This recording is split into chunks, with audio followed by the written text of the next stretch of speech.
breaking news, the Nintendo Switch 2 just pulled a reverse Uno card on the haters, because according to them, last week the console was on life support and oh my god, it's the next Wii U. But this week Princess Peach must have leaked feet pics or something, because the Japanese hardware sales data that just came out 11 minutes ago shows that sales have skyrocketed once again. So today we're going to jump into what exactly happened and can Nintendo actually keep this hype going. But first, what's going on, guys? Cheers. The Famitsu sales data out of Japan just dropped for last week, which was July 14th to July 20th, and this was the opening week for Donkey Kong Bananza. And as you can see, Donkey Kong Bananza opens at 128,000 retail physical sales here, which is kind of crazy, still putting it in second place behind Mario Kart World. So what exactly is going on here? Well, before we jump into that, let's take a look at the hardware sales. And here you can see last week the Switch 2 in Japan sold 152,000 units for a total lifetime sales of 1.75 million units in Japan, which is very impressive stuff here. And if we compare this data to last week, which was doom and gloom, we reported on this on the channel. Okay, we reported that last week the sales of the Switch 2 dropped to 71,800, and this was the first week, we're talking the week of July 7th through 13th. The 71,000 sales here was the first time that the Switch 2 dropped below 100,000 sales in a single week in Japan, and was also a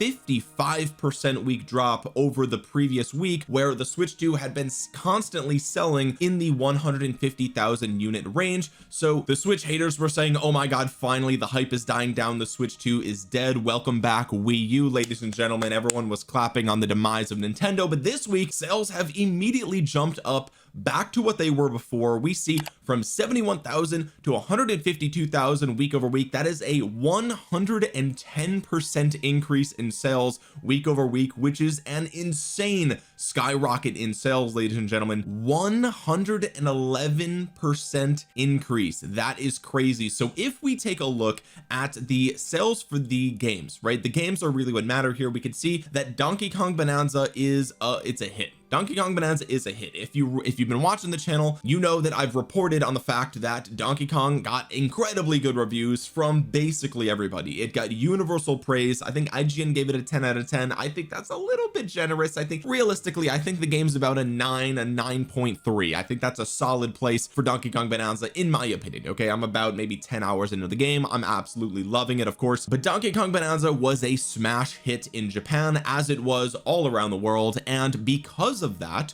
it's probably the case that, I mean, this is software sales, right? So is it possible that Mario Kart World beat Donkey Kong Bananza strictly because it was bundled with the Switch 2?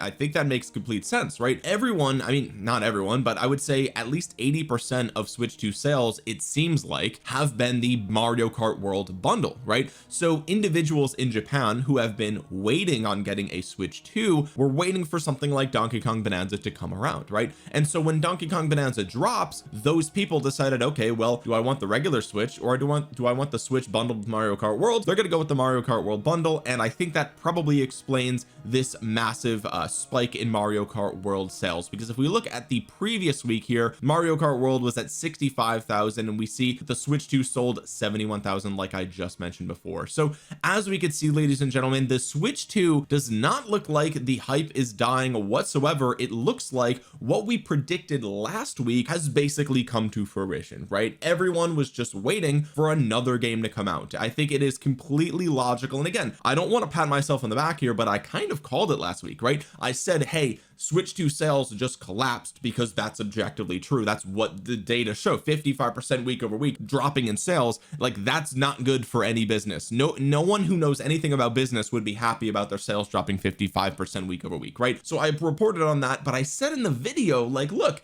it's simply because we've only had Mario Kart World for 6 weeks now, or 5 weeks, however many weeks it was. Now that we have a brand new game and it's good, right? The hype around Donkey Kong Bananza is real and it's warranted, because the game itself is fantastic. It's the first time we've seen a Donkey Kong game in a 3D Donkey Kong game, I should say, in like what, 25 years, since 1999 on Donkey Kong 64, right? So there was a lot of hype around Donkey Kong. The game turned out to be really, really good, and that hype turns into sales of the console, which is exactly what I predicted last week. I said, guys, once more games come out and as they show to be good games, we're going to see more console sales. And it seems a bit ridiculous that I even had to make that claim, right? Because we're talking about video games, we're talking about, you know, a video game console sales. Of course it's tied to the popularity and the demand of the games, right? Obviously that's a no-brainer. And the best part is that, you know, that's going to be the excuse that the Switch haters use. They're going to say, oh, this is just a one-off fluke because of Donkey Kong Bananza, this is an outlier, the Switch 2 hype is actually dead, but this one thing is what boosted it. And it's like, wait a minute, you're telling me that the outlier, right, the one-time event that caused sales to boost is the release of a game?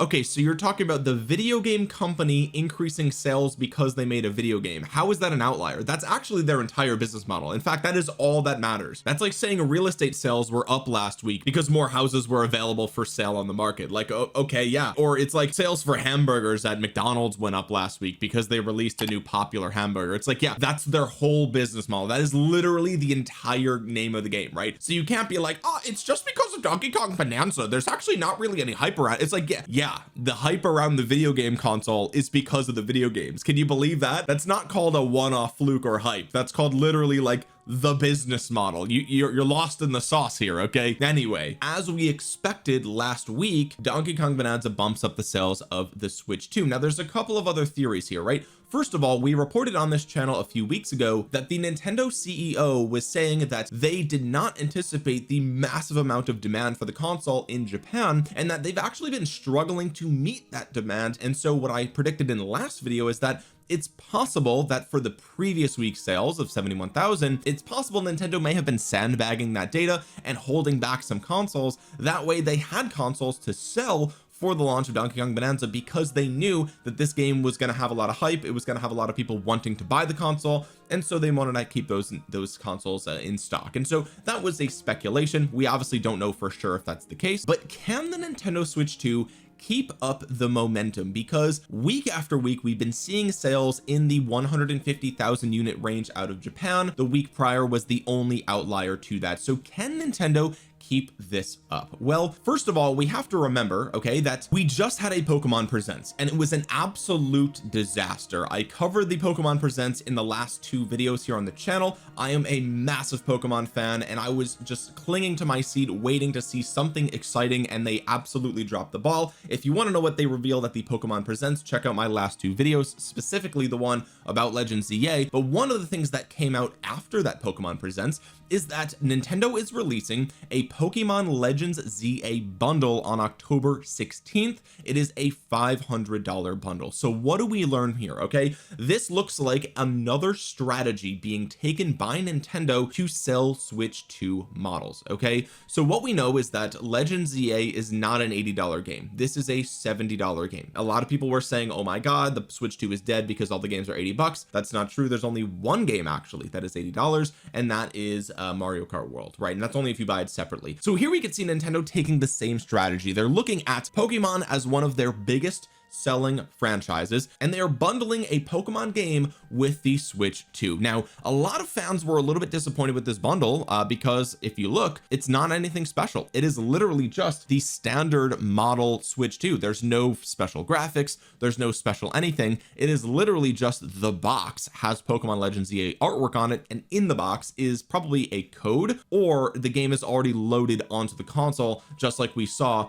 with the Mario Kart World bundle as well, right? So needless to say, anybody who does not have the Switch 2 but they want the best possible Legends ZA experience, they're going to be buying this bundle because it saves them $20, right?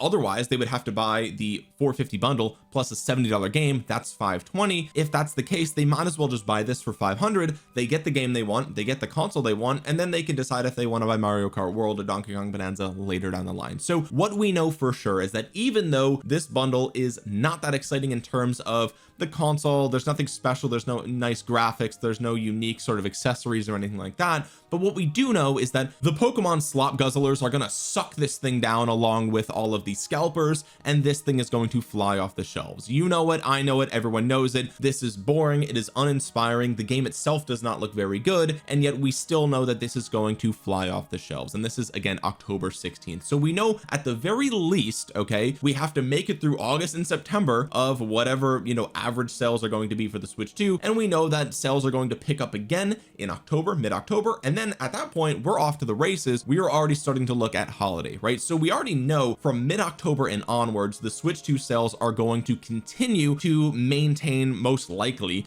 their current sales rate, or if not increase, right? Honestly, we could be seeing a huge sales spike around October through December because of its holiday, right? Obviously, just as a reminder, the Wii U came out in October or November, I believe, and even that console sold okay for the holiday season despite it overall being a flop. The question that I posed before is, can the Switch 2 keep up this level of hype and momentum? And if I'm being honest, the answer is probably not until that Pokemon release, right? Legends EA is going to be the next big thing, because if we look at the time of recording this, Super Mario Jamboree comes out today. That is the Switch 2 edition with Jamboree TV. Who cares about that, to be honest with you? August, we see Dragon Drive on August 14th. I've seen most people say that this game looks very mid to them. They don't really, it doesn't seem like it's that big of a deal. We have Madden 26 coming out on August 14th as well, and then Kirby Forgotten Land on August 28th. I honestly don't think that that's going to be a huge Switch 2 seller either. It's just a Switch 1 game. It is what it is, just like with Mario Jamboree, right? September, we have Star Wars Outlaws. Who cares? NBA 2K26. Who cares? Final Fantasy Tactics. Okay, fine. Nothing crazy coming out as far as I can tell in September. October is when we see Borderlands 4, Little Nightmares Enhanced and number 3, Legends EA October 16th, Dragon Quest, and yeah. But the real question is, when are we getting Elden Ring, right? When are we getting Kirby Air Riders? When are we getting Metroid Prime 4? These are questions that I suspect will be revealed in the next week or so, the final days of July. If we're gonna have a Nintendo Direct, it's gotta be any day now at this point. So hopefully we get some answers there, and once we do get those answers, maybe we will start to see the sales path for the Switch 2 paved out in front of us for the rest of 2025. Because again, if we see one of these games come out in August, at the end of August, another game comes out in mid or end September, you know, I'm talking Elden Ring, Kirby Air Riders, and Metroid Prime 4. I think those are the three big ones that are at least confirmed alongside Pokemon for the rest of the year here. So yeah, if we see some drips of those games, one per month, I don't know, guys, I think we could be seeing some really strong Switch 2 sales data throughout the rest leading up till holiday, and then the holiday hype is going to take us the rest of the way through the year. And all of this is against the backdrop of the Switch 2 breaking records in June. Okay, so as we start to have more and more official sales data coming out of Nintendo, here we see throughout this video we've been talking about Japan. Now let's talk about the United States, right? The Switch 2 set a US sales record in June as it achieved the highest launch month unit sales for any video game hardware in history. It's also the fastest selling platform in the country. The new device sold 1.6 million units in June, according to the latest data from Circana. The PlayStation 4 was previously the record holder at 1.1 million units sold, so they got absolutely demolished. The Switch 2 crushed the PS4 by 45%. That is truly insane. The Switch 2 provided a boost to the gaming market as a whole last month. Consumer spending in both hardware and accessories reached new all-time June records in the US. June hardware spending rose by 249% year over year to 978 million. The previous high was 608 million in June of 2008. Returning back to Japanese data, the Switch 2 beats the PlayStation 2 for sales record in Japan. In a report from Yomiuri, the outlet reveals that Nintendo Switch 2 has beaten PS2 for sales records in Japan. This is based on sales data provided by Famitsu. Nintendo Switch 2 appears to have sold at least 1.5 million units in Japan during its first month. We already know that that number is probably closer to 1.6. However, Famitsu doesn't track data for units sold by Nintendo themselves, so that number will be quite a bit higher. Famitsu tracks sales from over 3,000 stores in Japan. And this is one of the funny things. In my video last week where I talked about sales collapsing for the Switch 2, somebody was like, actually, where's your source? And by the way, most of the times I put the sources in the description below, but they're like, actually, Famitsu isn't actually a source. They didn't even link where they got their data from. It's like, buddy, this is called a primary source. They can't link you the data where it came from because they're the data. They recorded it. You understand? Absolute clown show in the comments of that video. But anyway, in any case, the current figure of the Switch 2 stands at 1.538. The PS2 has sold 1.1 million units. So once again, we see a crushing of Sony's record, and they are probably shaking in their boots. Compared to the Switch 1, Nintendo Switch 2 is selling at least 3 times faster than Switch 1 in Japan. This news came out 2 days ago. Switch 2 has smashed a new sales record in Japan, this time beating PS2 last month. For the Switch 1, its first month sold 556,000 units, and the Switch 2 we just reported sold 1.5 million. So the Switch 2 is selling at a breakneck pace here, ladies and gentlemen, in Japan and otherwise. But some reporters are saying that the most interesting number is actually the 500,000 Switch 2 Pro controllers that were sold in the first month in the United States, right? This is being reported by GameFile. Okay, 512,000 Pro controllers, okay, if you guys don't know, this is the Pro controller, were sold in the United States in the first month. It had a 32% attach rate with the console, which is kind of insane considering the fact that this is a luxury controller that is not required. Okay, you can take the Switch 2 Joy-Cons and snap them together and effectively have a decent controller for a single player, but 1 in 3 Switch 2 buyers last month decided that they wanted to go above and beyond and get the Pro controller, which costed $85, right? And so this is kind of one of the things where, you know, people were talking about how, you know, the Switch 2 is too expensive, nobody's gonna buy it, the games are too expensive, the accessories are too expensive, and it's like, man, the $85 controllers are flying off the shelves. And yes, you can say, okay, that's fanboys, that's scalpers, whatever, but it's like, I mean, this is an absolute luxury. Nobody really needs a Pro controller, especially when my Pro controller for the Switch 1 still works on the Switch 2. If you guys didn't know, you could use those. And so like a luxury on top of a luxury, and people are still spending $85 on it, which just goes to show that price isn't as big of a concern as the online echo chambers are suggesting. But one luxury accessory did not sell well for the Switch 2, and that is the official camera. The attach rate of Nintendo's official camera with the Switch 2 for the United States was abysmal, ladies and gentlemen. GameFile has now been able to provide some additional information. Speaking to Sukarna's gaming analyst Matt Piscatella, sorry if I mispronounced that, it said it was noted Nintendo's camera had a mid-single digit percentage attach rate for the Switch 2, and the camera, by the way, was only $55, right? So if you're looking at the sales of the Pro controller and saying, oh, that's just scalpers and fanboys, it's like, well, you would expect scalpers and fanboys to buy other new accessories, right? Especially the camera is like the new thing for the Switch 2, and it's cheaper, right? And yet we still are seeing, I mean, single digit attach rate. I mean, we're probably talking between 3 and 8% here, right? Like, it's actually kind of embarrassing how bad this sold. And so, okay, it looks like the camera is not going to be something that the Switch 2 fanboys are really going to love. But that's going to do it for today's video, guys. I just wanted to report on the new Switch 2 data for the Donkey Kong Bananza release. We see again 110% week over week spike for the Switch 2 sales, which is truly impressive stuff here. And if you guys haven't tried Donkey Kong Bananza yet, don't be a hater. Just because everyone's hating the Switch 2 doesn't mean you got to. Okay, the game's actually fantastic. Give it a try. And with that being said, guys, thank you so much for watching. If you made it all the way to the end of the video, drop a thumbs up on it. It really helps out the channel. The support of the channel has been actually insane lately. Thank you guys so much for all the love and support on this channel. It's been growing really at an impressive rate, and I can't thank you guys enough. So really, truly, thank you so much. Subscribe if you're new here. Click the bell to be notified the next time we upload breaking news for the Switch 2. And with that being said, guys, thank you so much for watching. This has been Omniarch. I'll talk to you guys again soon. Peace.